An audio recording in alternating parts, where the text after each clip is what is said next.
एक मालिक है और वो मालिक अपने नौकर से कहता है कि तू हर रोज मुझे 1 लीटर दूध गर्म करके पिलाएगा, ये तेरी ड्यूटी।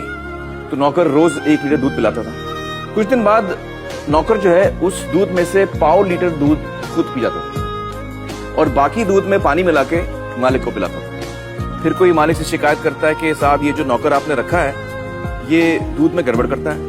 तो मालिक ने कहा अच्छा ऐसा है क्या, और उसने नौकर की निगरानी के लिए एक और नौकर रखा। अब 2 नौकर हो गए, तो दोनों नौकरों ने 1.5 लीटर दूध खुद पीना शुरू किया और बाकी दूध में वो पानी मिला के मालिक को पिलाते थे। कुछ दिन बाद फिर मालिक को कुछ लोगों ने कहा कि आपकी 2 नौकर जो है वो दूध में पानी मिला के पिला रहे हैं आप। तो उसने कहा अच्छा ऐसा है। तो उसने एक और नौकर रखा, बोला इन दोनों पे निगरानी रखो। अब 3 नौकर हो गए, तो तीनों 1.5 लीटर दूध पीते थे। मालिक को 1.5 लीटर दूध में पानी मिला के पिलाते थे। मालिक की तबीयत भी थोड़ी कमजोर होने लगी, थोड़ा वीक हो गया वो। फिर किसी ने कहा कि आपका स्वाद बड़ा गड़बड़ हो गया, आप तो बहुत कमजोर होते जा रहे हैं, ये नौकर आपके बड़ा गड़बड़ कर रहे हैं।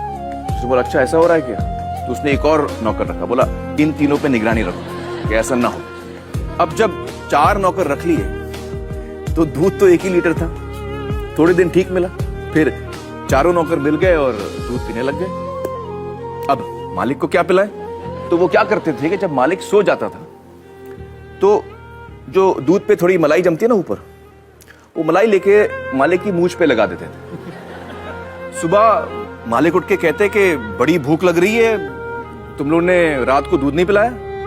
तो कहते नहीं मालिक पिलाया, आपका हाजमा खराब है, आपकी तबीयत ठीक नहीं है। वो कहता क्यों कैसे, और फिर वो मालिक को आईना दिखाते, कहते ये देखिए साहब अभी भी प्रूफ है। कौन सा प्रूफ है, आपके मूंछ पे देखिए मलाई जमी हुई है। तो अब मुझे बताइए दोस्तों कि ये कहानी है या हकीकत। हकीकत है। तो इसमें मालिक कौन है और नौकर कौन है, हाँ आप बताइए। इसमें मालिक जो है जनता है और नौकर जो है वो सरकार है। हाँ बिल्कुल सही पहचाना आपने, आप लोगों ने भी ये बात पहचान ली थी। दोस्तों अब मुझे बताइए कि ये जो बड़े बड़े घोटाले होते हैं देश में और जो पैसा लूटा जाता है वो किसका पैसा जाता है। हाँ हाँ आप बताइए। सरकार का। सरकार का पैसा जाता है। लेकिन सरकार के पास ये जो पैसा आता है वो आता कहाँ से। हाँ हाँ बताइए। टैक्सेस। बिल्कुल सही, टैक्सेस से। अच्छा आप में से कितने लोग हैं जो टैक्स नहीं भरते, जरा संभाल के जवाब दीजिएगा, इनकम टैक्स डिपार्टमेंट देख रहा है ये शो। बताइए आप में से कितने ऐसे हैं जो टैक्स नहीं भरते। तो कई लोग हैं यहाँ पर जो टैक्स नहीं भरते। अगर आप दिल से चाह लो ना तो पूरी दुनिया झुक जाती है उसके ऊपर।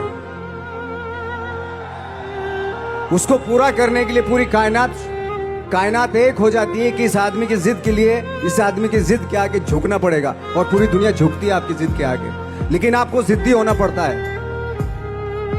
आपको बहुत सारे सेक्रीफाइस भी करने पड़ते हैं, क्योंकि ये आपने चाहा है। परीक्षा देनी पड़ती है आपको, जितना बड़ा इम्तिहान होगा उतनी बड़ी परीक्षा भी देनी पड़ेगी। आसान काम नहीं है। छोटे छोटे टारगेट बनाएंगे तो छोटों में निपटारा हो जाएगा। हमेशा अपने आप को टारगेट बढ़ा दो। तो उसके लिए हमेशा अपने आप को अनकंफर्ट जोन में डालो कि जो इम्पॉसिबल है उसको पॉसिबल करने की शिद्दत, पैशन आपके अंदर होना चाहिए, वो हो जाता है। आज जो दुनिया में इतने सारे एक्सपेरिमेंट हुए हैं ये सिर्फ इसी बिना पे हुए हैं, पागलपन के जरिए ही हुए हैं ये सारे एक्सपेरिमेंट। एक मैंने कहीं सुना था कि जब आप एक्सपेरिमेंट करते हैं तो फेलियर भी होते हैं, कई बार फेलियर होते हैं। कोई एक एक्सपेरिमेंट करने के लिए, कोई एक चीज करने के लिए बहुत बार हमने भी झेला है, बहुत बार फेलियर हुए हम लोग। लेकिन एटलीस्ट हमें इतने सारे फेलियर होने से इतने तरीके पता चले कि इन तरीकों से सक्सेस नहीं मिल सकती। फॉर एग्जाम्पल एडिसन ने जब बल्ब का आविष्कार किया तो 100 बार एक्सपेरिमेंट किए अपनी जिंदगी में। 100 बार एक्सपेरिमेंट करने के बाद जब उसको पता चला कि अरे फॉर्मूला तो ये था बल्ब बनाने का, तो एटलीस्ट उसके साथ साथ उसको ये भी पता चला कि 100 जो तरीके हैं, 100 तरीकों से बल्ब नहीं बनता, ये भी पता चला उन फेलियर्स में।